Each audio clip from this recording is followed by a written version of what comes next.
кийин анан келип бул жерде кыштакты толугу менен репрессия кылат. Ошондо бир эркек, 4 аял, могул жакта Мама деген токой бар, качып барып ошого бекинип калат. Калганын баарын сүрүп барып, Кызыл Кыяга, жанагы трудовой лагерге кесет, шахтага. Аялын да эркегин дагы. Анан качып баргандар кийин анан тополоңдо ким калды, ким кетти билбей калат да булар. Анан кайра келип бул жерде 3 эчки бир уй менен калган экен. Мылтыгы да жок. Аңчылык кылса кийип көп да бул жерде. Эчтеке жок. Анан бир капкан бар экен. Анан чөптүн тамырын жеп деп кыштан чыгып, ушу жерде жашап калышат да. Анан кийин репрессия жасагандан кийин бул жерге келип, могу жерде күмбөздүн ордун толук талкалайт. Эчтеке койбой. Эл кеткенден кийин калдыгы болгон экен, айтып жүрүп. Анан толтуруп салат. Анан ушул жерде Анан муну жасалмадыңбы? Жасалмадым. Анан кийин бул жерде калган адамдар мына көрдүңүздөр, ушул жыгачтарды, ушул мүйүздөрдү ушул жерге үйүп коет. Себеби келет да баары бир издеп. Каерге Куран окуйбуз деп. Бул эме болжол менен 84-85-жылга чейин же 80-жылга чейин ушундай эле турган, 50 жылдан ашык болгон эмес. Бул кече кийинге эле эме кылган. Иш жүзүндө күмбөз мына могу жерде болгон. Могу жыгач турабы? Ушунун арт жагында болгон. Бул эми кичине ордунан жылып калган. Бул үстүңгүсү патааканасы. Анан могунун жагында бул жерге мазарга келгендер. Мазарга келгендер ошол жерде отуруп батаакана жасаш үчүн атайын батаакана, тилөө өткөрүп ошол жерде эме кылган. Анын ар жак чекесинде маселаканасы бар. Могу жерде ушул күмбөздү корган адамдын таштан курулган мына күзөтканасы, могу жерде тиги турган таш мечит болгон. Анан могулду турбайбы мына жерлер, мына. Мына үйүлгөн таштар мындай. Мына могул алдында турган, Күчүлхандын алдында турган Кыргыз атанын күмбөзү. Бул Кыргыз атанын таржымалы мындай. Бая өтпөдүкпү Бакмур ата. Бакмур ата, Кыргыз ата, могу жерде Файзул ата деген бар. Үчөө бир тууган болот. Бул киши Кыргыз ата бул жерде эмес, Кадамжай жакта ошол жакта каза болгон. Кыргыз ата аталган себеби бул айтат: качанга чейин мен тейит, мен Кыпчакмын деп жүрөсүң. Биз эми кыргыз болдук. Эми кыргызбыз деп жүрөлү. Болду эми деп анан ошондой ураанды көтөргөн адам болгон, өтө авторитеттүү аалым болгон. Анан каза болгондо өзү көзү тирүүсүндө айткан экен: бизди Алтайдан ээрчитип алып келген Күчүлхан. Мен каза болсом ошонун жанына коесуңар деп. Бул кече эле болжол менен 15-16-кылым. Анан ошо Күчүлүктүн немесин алдына алып келип, ошол жерге коюлган Кыргыз атанын күмбөзү дейт. Эми бул баягы сөөк жаңыртабыз дейбиз, атты жаңыртабыз дейбиз. Балким байыркы ушу кадимки кыргыздын түпкү уруулары чыккан, кыргыздын түпкү урууларынын аты болгон Кыргыз атанын атын алып коюлган бир жаңысы экен да бул 15-16-кылымда. Ооба, 15-16-кылым.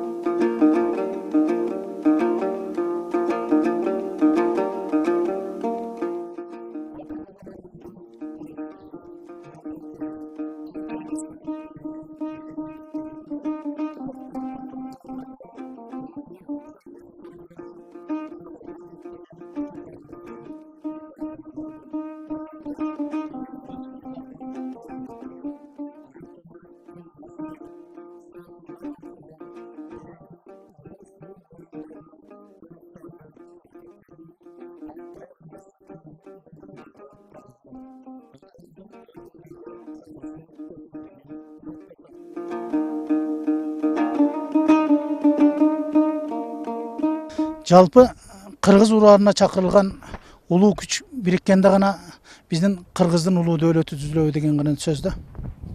Бул абдан маанилүү сөздү айттың, Султан мырза.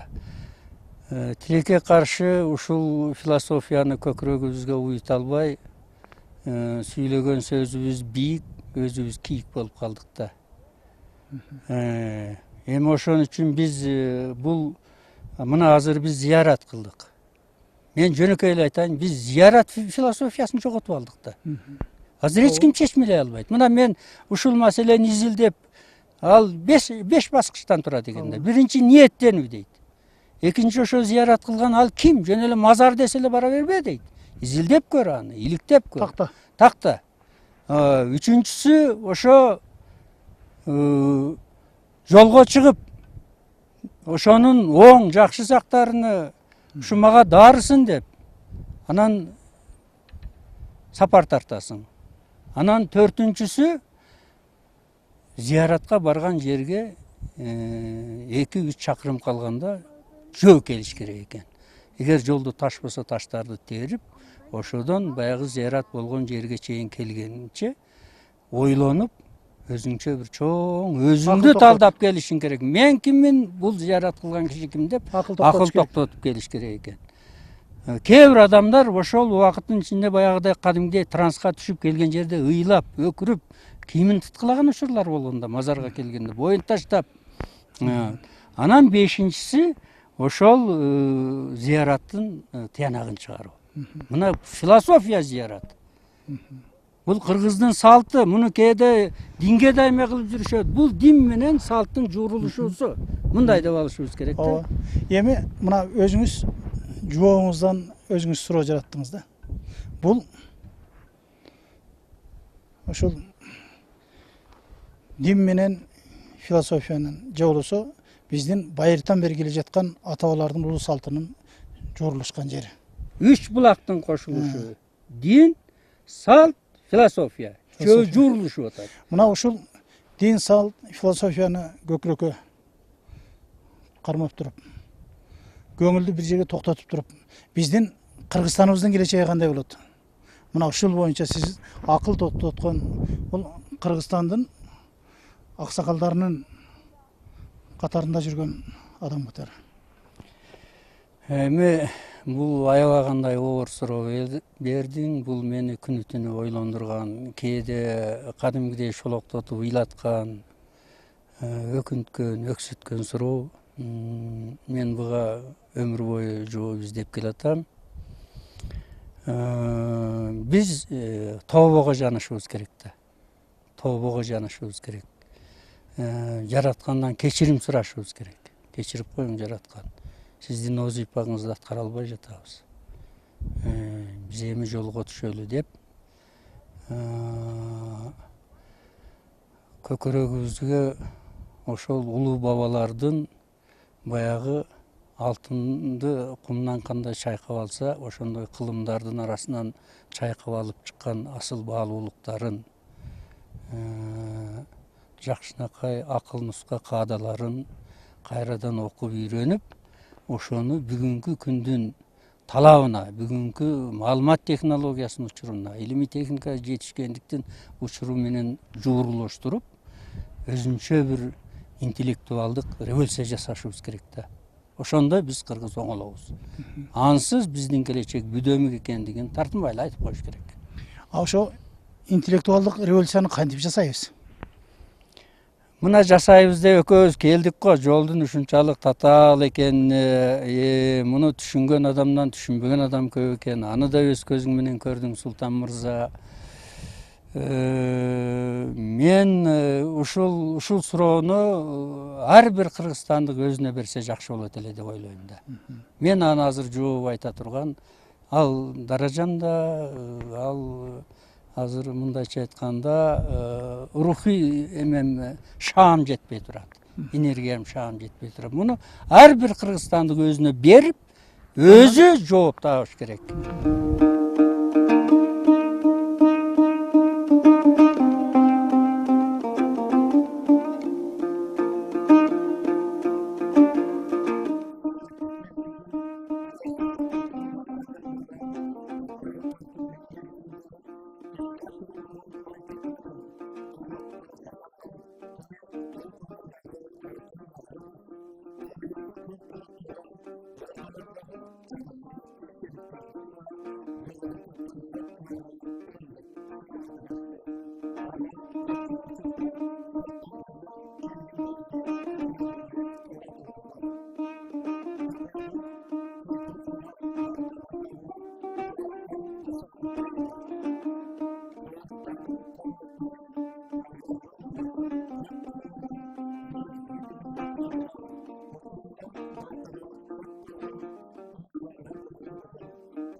Бүгүнкү кыргыз кайда баратабыз?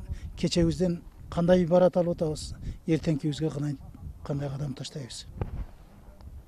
Өтө татаал суроо.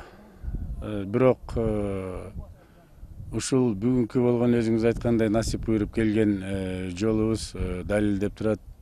Кыргыздын жолу өткөн тарыхына байланышкан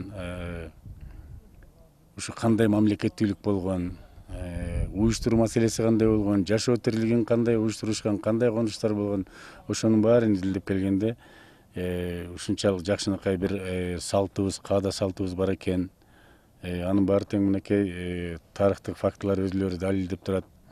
Ошону менен бирге мен өзүм үчүн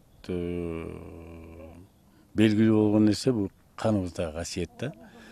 Себеби ушу Чолпонбай Түлөберди эп деле алганда, мисал кылып келтирип келгенде, же болбосо Дүйшөн Кулшокбоктарды, бул октон качпаган адамдар.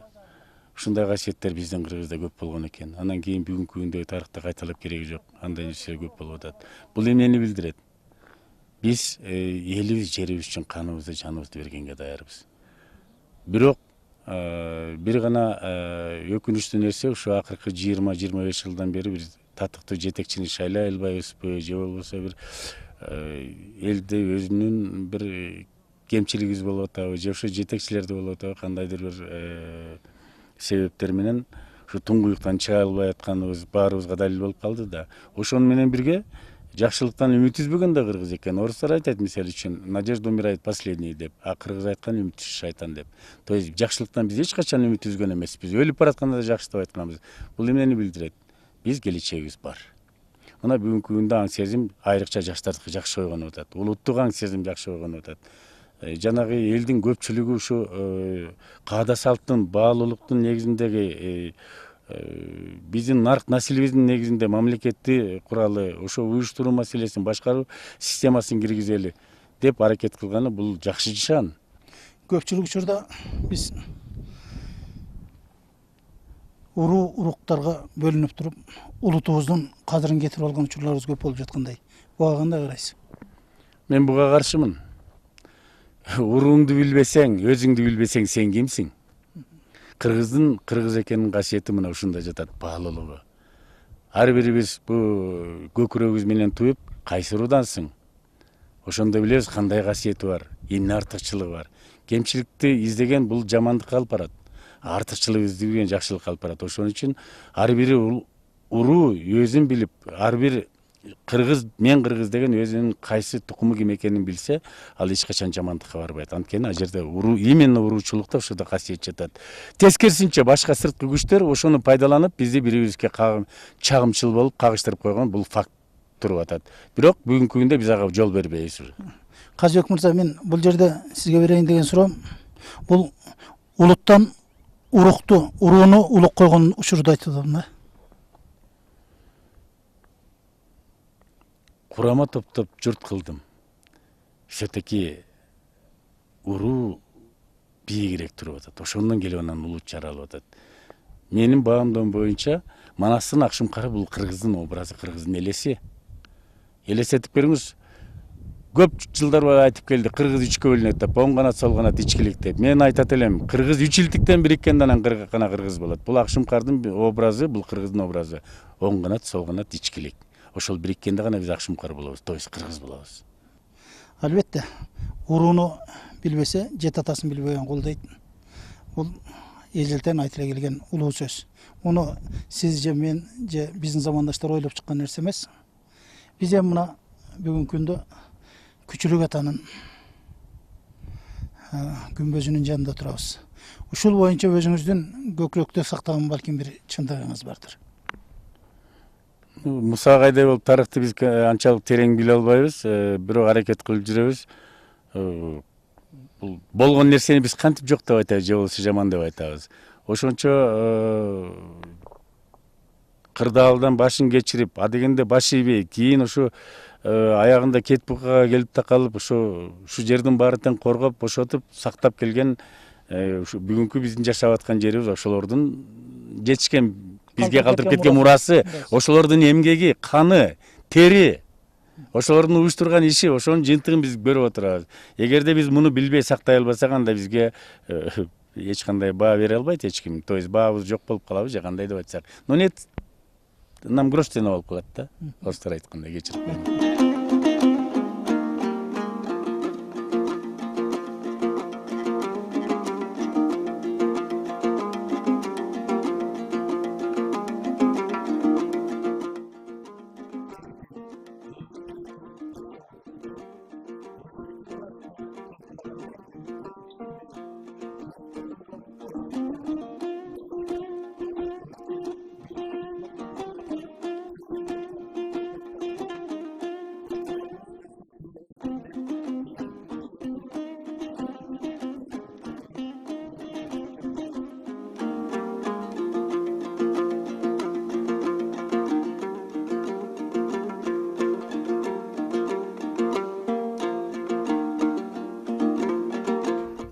Her bir insan özünün yerim degen bolsa, Kuda kalasa Kırgızstan kelечеги алдыда болот.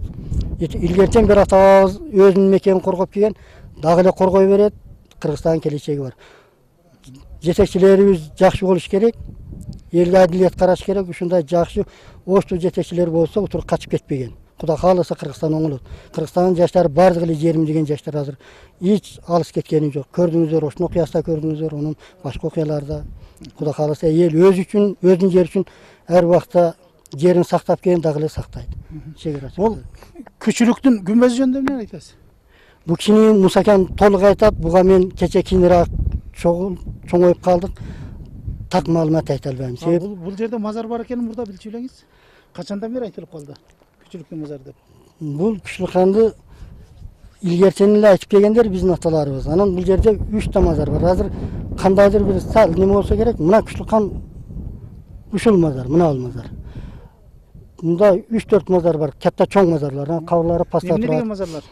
Бул жерде алтын мазар болуп, Занактай могила болуп жазылып жүрөт. Бул картада кандайдыр ал тополоңдон орустар сал бурмалаган болушу мүмкүн Күчлүкан жайына. Аслыда наркы мазарды Кожой Фазыл деп этеги кашамен жазып койгон, карталар ошондой жүргөн. Түгү Күчлүкан мына жердеги, мына ал хан ошонуку. А мына ал таш мечиттери ошон. Бул киши кайсы мезгилдерде келген, муну биздин ата бабаларыбыз азыраак айтат эле. Биз ата бабалар өткөндөн кийин келдик бу жерге. Биздин чоң аталарыбыз ошол Кудайназар чоң абаз басмачы болгондон кийин 7 аксакал Ташкентте атылып кеткен сразу эле бар. Анан калганы камалып көгө шаякта жок болду. Тукумусузбу? Ошолордун Кудайназардын атасы менен бир туугандын баласымын. Бул Кудайназар чоң мерген болгондой сизге де мылтыктар барбы? Эми бу жерде келдим, бардык эле мерген болгон. Өздөрү куралды өздөрү жасаган, октарын өздөрү. Бизге ошолордун касиеттерден эмергенчилик кылышыбыз бар эми кичине. Атак ошолордун жасаган куралдарын жасоо буйрбады да үлгүрбөй калдык. Себеп көрө албадык. Ошолор ок дарыны барды жок ушу жерден алган. Өздөрү жасап турган, кара мылтык жасалган экен ол убакта. Обычно. Эми Союздун мезгилинде биз оякта чоңоюп калдык элдин ичинде. Атак ошолорду ала албай калдык, арманыбыз ошол бүгүнкү күндө. Мылтык жасай албай билбей калганыңар э? Ошол ок дарыны, мылтыкты, анан кайсы таштан коргошунду алып турган. Бардык куралды ушу жерден өздөрү даярдап. Ок дарыны да ошол жерден жасаган. Ок дарыны да, мылтыкты ушу жерде өздөрү жасаган.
дагы бир тарыхый окуяны айтып коеюн. Мына Күчүлүк-хандын күмбөзү болсо, мына алдындагы биринчи тайпаны көрүп Мына турасыздар. үймө таш Бул жерге жанагы Күчүлүк-хандын 1000 башылары, 100 башылары көрүнүктүү баатырлар коюлган. Бул тайпага. Береги турган мына үйүлгөн таш. Үйүлгөн таштар ушу жер тарыхый көрсөтсөңдөр көп оюлуп түшүп кеттир, көрүп турасыздар, чукурайып. Операторлор турган жер дагы. Бүтүндөй ушул жер Мазар. жайкана, мазар ушул бүт ыйык. Анан тетигини көрүп турасыздар түздүктө. Ал жерге жокерлер коюлган. Анан анча мынча турган. Ал бетон эмес, ал күмбөз ошолор бардыгы. Ал тигилер таш. Бул жерде жашаган адамдар адам койгон эмес. Жашоочулардын көрүстөнү могу ылдый жакта эки чоң көрүстөнү бар. Бул жерди ыйык жай катарында эч ким алып келип кийинки кылымдарда замандарда койгон да эмес. Ушу ыйык мындайча айтканда бул бүтүндөй комплекс бул. Азыр көрүстөндөр комплексинде туруппуз. Биз көрүстөндөр комплексинде турабыз. турабыз. Күчүлүк ата. Эң бийик жеринде Күчүлүк ата турат. Андан кийин Кыргыз ата, андан кийин баягы ноёндор, 1000 башы аскер башылардын жайы, андан кийин жалпы жоокерлердин жайканасы. Бул жөнүндө белгисиз. Бул анан кийин могу жерде да бир эмелер бар, эми аны тактоо иши жүрүп жатат. Айтууга караганда эң чоң ноёндордун бири коюлган дейт Күчүлүктүн. Көрүнүктүү ноёндордун бири ушул жерге коюлган дейт. Баягы жоокерлер каза болгон 12 жоокердин командири тетиги Күчүлүк-хананын казынаканасы деп эсептелет, дөмпөйгөндөн. Ал колдо көтөрүлгөн наркы сайдын шагылы, сайдан көтөрүп келип кол менен жасалган. Ошол Күчүлүк-хананын казынаканасы, ошо казынакананын үстүнө жанагы Кудайназар эме атып мүрт кетирген отрядтын командири ошол жерге коюлган, аты, жылы бардыгы жазылуу. Анан бер жагына жанагы аскерлери коюлган эме кылып. Бул баягы ошо Суу кайда барат? Бул суу барып Муксу, анан барып туруп Амударияга кошулат. Арал деңизине барат. Пянышка барат. Пянышка кетет. Бул жерде ушул жерде алтын коюлгандыктан күзөтканасы дейт, мунун астында таштан. Байыркы доордо таштан салынган күзөтканасы бар. Анан ылдый жакта Таш мечити деп турат. Баягы эл дуал койгонду үйрөнө электе ошол жерден баягы ошол Кашкар тараптан таш коюу өнөрү болгон да, ошо Таш мечити азыр дагы турат. Азыр барып көрсөк, анын мээрабы, башка эмелери бардыгы бар. Сиздин ушул ата-бабалардын баскан изин изилдеп иликтеп, ошону кийинки муундарга жеткирейин деген аракет, ниет, тилегиңизге Алла Таалам күч кубат берсин. Улуу чындыктын бардыгы 2 метр жерге барганда анан чечилет. Мына ушундай улуу чындыктарды катып жаткан шейит кеткендердин бейит башында турабыз.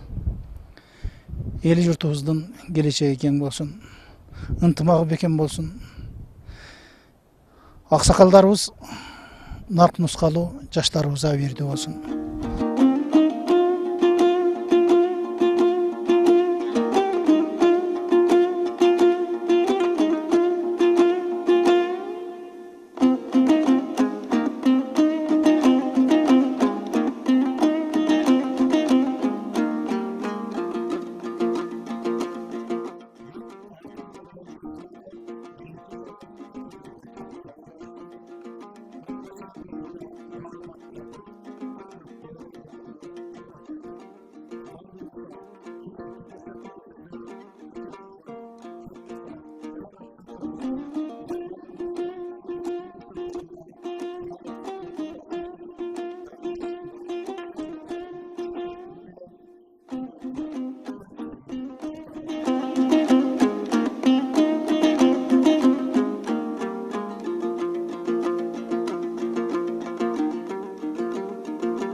Канча бурун?